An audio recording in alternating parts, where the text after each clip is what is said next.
A couple of days ago, I renovated my aunt's old European-style hardcover house into a spring Chinese-style space, and the whole vibe is both retro and exquisite. This time, to meet the different living habits of the whole family, I plan to transform this smallest bedroom into a multifunctional study room. The light in the study is really dazzling, almost blinding. But it's no big deal, just remove the old light and replace it with a new LED anti-flicker light. These old lights don't have ballasts inside, and the current is even less stable than my mood. It's no wonder they flicker. This time, I bought a new Chinese-style LED ceiling light. The LED light source comes with a built-in ballast and power supply, which can effectively prevent flickering. Installing it myself doesn't cost much. The main thing is not to connect the wires incorrectly. Then put the lampshade and accessories back in order, and a dimmable ceiling light is ready. The color temperature of the adjacent light strip is inconsistent, and it still uses old-fashioned fluorescent tubes without a ballast either, so might as well remove it together. Remember to turn off the power here. If you don't turn off its power, it might turn off yours. Then prepare this kind of dimmable cob light strip, which emits light more evenly. Distinguish the neutral wire, live wire, and ground wire.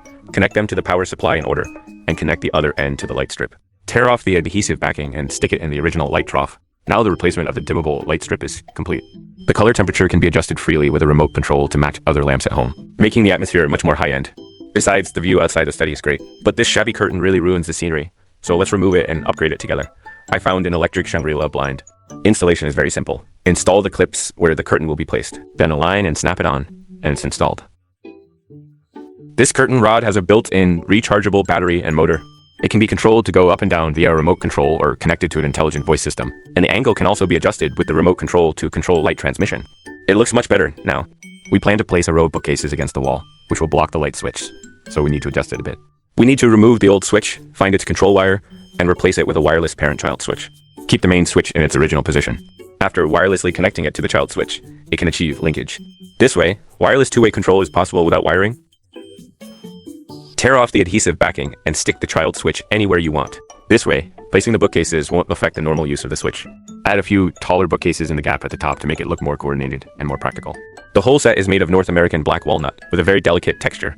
Especially with the exquisite handles and Chongqing glass, it's retro without being dull. In addition, we reserved a power line in advance behind the cabinet, on the far left. Bought a track socket of matching length, connected it to the power supply, and made a slight modification to power small appliances. Add some pegboard accessories, and there's a mini water bar in the study. It's very convenient for making tea or brewing coffee. Different drinks and utensils can be placed on it according to the different usage habits of family members, and it won't look messy when the door is closed. The height of the open shelves in the middle of the bookcase can be adjusted according to actual needs to match items of different heights, which perfectly cures obsessive-compulsive disorder. There's now a place for the family's books and trophies. No matter their size, they can find a spot. Thus, a super storage wall is completed. Then assemble a height-adjustable desk by the window and route all the wires under the desk to make it neater and more beautiful. With a monitor stand, there are basically no visible wires on the desktop. Phones can also be wirelessly charged here, and there's a very practical ultra-thin drawer in a built-in Tamaldini.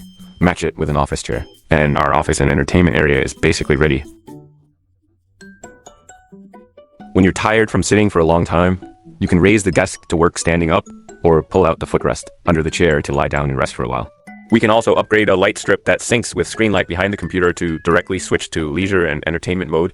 It changes with the screen light, creating a great atmosphere for watching movies or playing games. You can also place green plants nearby and hang a balanced swallow decorative wind chime to relieve work anxiety. As for the space behind the door, a corner shelf can be placed. It not only increases storage space, but also makes the corner more atmospheric. I also bought a 6-drawer chest that I've been wanting for a long time. Looking closely, it has a natural grain of wood, which is very textured and adds a lot of storage space. The wall is a bit empty, but it's no big deal. I bought a canvas for over about $2.70 and painted one myself. Many people asked if they could buy the decorative painting we made last time. There's no need to buy it. Anyone can make it with their hands. First, use acrylic paint and quartz sand to make a base, then use your favorite colors to paint a pattern on the canvas in a regular way. Finally, paint the wooden keels with the same color of wood wax oil to make a frame. Now a decorative painting is done. Isn't this more meaningful than buying one? Finally, add a few decorations to the desktop. Or some fresh flowers, and the atmospheric corner behind the door is completed. A carpet can also be laid on the floor on the left side of the entrance with a single sofa. The combination of solid wood and fabric adds a touch of literary charm to the retro style.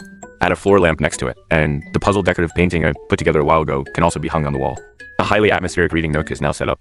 It feels great to read here when I'm free. So far, a multifunctional study room that meets the needs of all family members has been renovated. Of course, if there are guests who need to stay overnight, there's a foldable sofa in the living room. When unfolded and moved to the study, it becomes a small bed, and it doesn't look out of place when folded and placed aside. Today's renovation is complete. See you next time.